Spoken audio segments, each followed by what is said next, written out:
Le gouverneur Christian Kitungwa Muteba poursuit sans relâche sa campagne de mobilisation, réaffirmant son attachement indéfectible au président de la République, Félix-Antoine Tshisekedi Tshilombo. En tant que peuple congolais, nous sommes derrière le président de la République pour la démarche.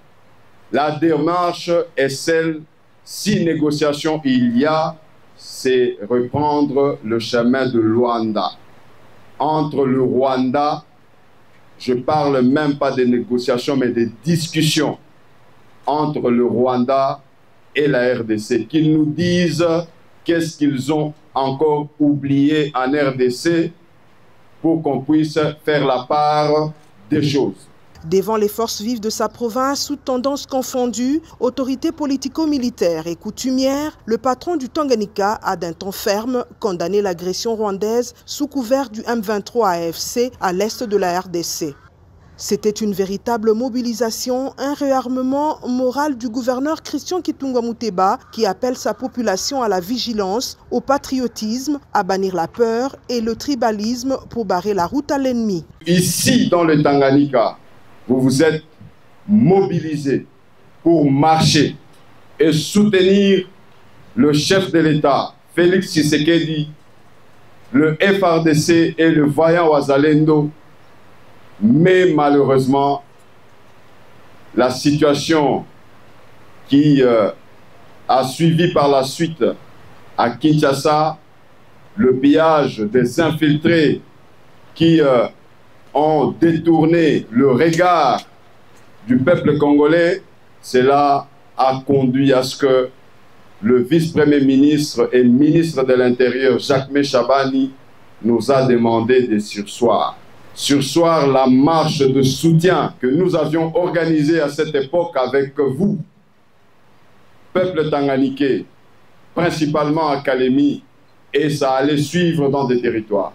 Le message pour nous est de soutenir nos voyants FRDC, soutenir nos voyants Wazalendo qui se battent jour et nuit pour notre bien en tant que peuple congolais, qui se battent jour et nuit pour que la République démocratique du Congo reste indivisible. Vous allez vous rappeler que le Rwanda est entré ici avec le régime de Moussé Kabila. Nous parlons de la libération. Mais en ce qui concerne notre province, le Tanganyika, à Manono, nous avions à cette époque une grande entreprise d'étain.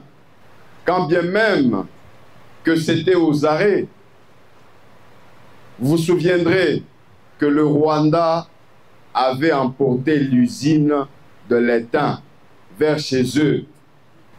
À Kongolo, Moussé Kabila, à cette époque, avait le projet de construire un grand bateau. Jusqu'à présent, c'est à Kongolo. Le Rwandais ont tout pris, moteur, de pièces, pour aller construire chez eux.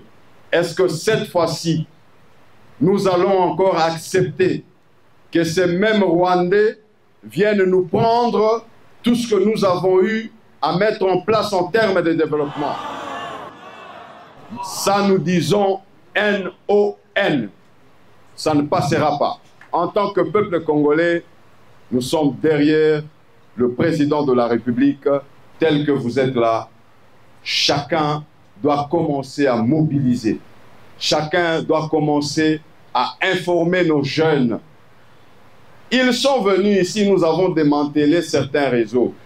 Nous avons arrêté des gens ici qui venaient recruter des jeunes. Il est temps pour nous de mobiliser, de sensibiliser la jeunesse, qui ne sont pas de chair à canon. Ils ne sont pas de boucliers humains. Ces gens-là viennent pour leur intérêt. Il est temps qu'on s'élève comme un seul homme, comme le dit notre hymne national. Un Congo indivisible.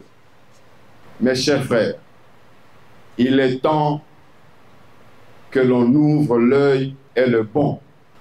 Il est temps que nous communiquions. L'air est grave. Au Tanganyika, nous disons qu'ils ne sont pas le bienvenu. Invité pour la circonstance, le colonel Espé Magita, commandant SECAS à la 22e région militaire, qui a loué l'initiative de l'autorité provinciale, a appelé la population du Tanganyika à une franche collaboration avec les forces de l'ordre en cette période cruciale que traverse le pays. Nous sommes dans une grande mission.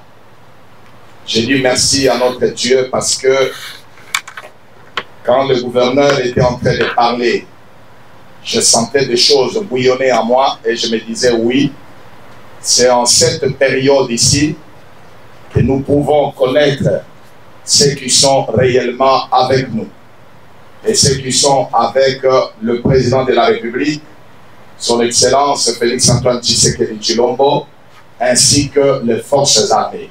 Votre armée vient de vous tendre officiellement la main pour demander votre implication dans cette guerre injuste nous imposée par les ennemis de notre pays. Nous ne gagnerons jamais cette guerre si vous ne vous impliquez pas. Message bien reçu par la population. L'homme que j'appelle toujours l'homme arc-en-ciel, le gouverneur de province, nous a appelés et nous avons répondu à l'unanimité, comme d'habitude nous l'avons toujours fait.